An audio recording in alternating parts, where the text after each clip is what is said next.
بہادر لڑکی اور بھوکا شیر۔ ایک خوبصورت پہاڑی گاؤں میں ایک نوجوان لڑکی رہتی تھی جس کا نام عائشہ تھا۔ عائشہ اپنی بہادری اور حاضر جوابی کے لیے مشہور تھی۔ ایک دن گاؤں میں یہ خبر پھیلی کہ ایک بھوکا شیر آس پاس کے جنگل میں آوارہ گھوم رہا ہے اور اس نے گاؤں کے مویشیوں پر حملہ کرنا شروع کر دیا ہے۔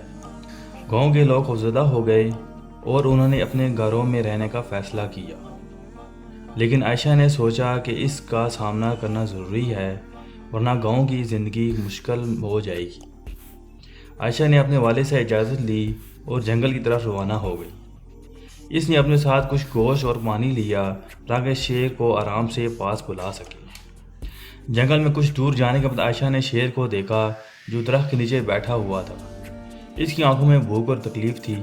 عائشہ نے بہادری سے قدم بڑھایا اور شیر کے قریب گئی۔ شیر نے عائشہ کو دیکھا اور گھرانا شروع کر دیا۔ عائشہ نے نرمی سے کہا، شیر بھائی، میں تمہیں نقصان پہنچانے نہیں آئی ہوں، میں تمہاری مدد کرنا چاہتی ہوں۔ اس نے گوشت شیر کے سامنے رکھا اور پیچھے ہٹ گئی۔ شیر نے گوشت کو سونگھا اور پھر کھانا شروع کر دیا۔ عائشہ نے شیر کے قریب جا کر اپنی پانی کا برتن رکھا اور شیر نے پیاس بجھائی۔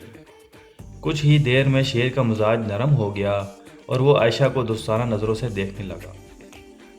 عائشہ نے شیر سے بات کرنا شروع کی اور کہا، تمہیں یہاں کیوں آنا پڑا؟ جنگل میں کیا ہوا ہے؟ شیر نے عائشہ کی بات کو سمجھا اور دکھ بھری آواز میں بولا، جنگل میں خوراک کی کمی ہو گئی ہے اور ہم جانور بھوک سے تڑپ رہے ہیں۔ میں یہاں بھوک سے مجبور ہو کر آیا ہوں۔ عائشہ نے گاؤں واپس جا کر لوگوں کو شیر کی کہانی سنائی اور سب نے مل کر جنگل میں خوراک کا انتظام کرنے کا فیصلہ کیا۔ گاؤں والوں نے جنگل کے جانوروں کے لیے خوراک اور پانی کا بندوبست کیا اور شیر کو دوبارہ جنگل میں واپس بھیج دیا۔ عائشہ کی بہادری اور حاضر جوابی کی کہانی سوشل میڈیا پر بھی وائرل ہو گئی۔ لوگوں نے عائشہ کی تعریف کی اور اس کی کہانی کو دنیا بھر میں پھیلایا۔ عائشہ کی بہادری نے لوگوں کو یہ سبق دیا کہ مشکل وقت میں ہمت اور مہربانی سے کام لے کر بڑی سے بڑی مشکل کو حل کیا جا سکتا ہے۔ اس کہانی سے یہ سبق ملتا ہے، بہادری اور حاضر جوابی مشکل حالات کا سامنا کرنے میں مددگار ہوتی ہیں۔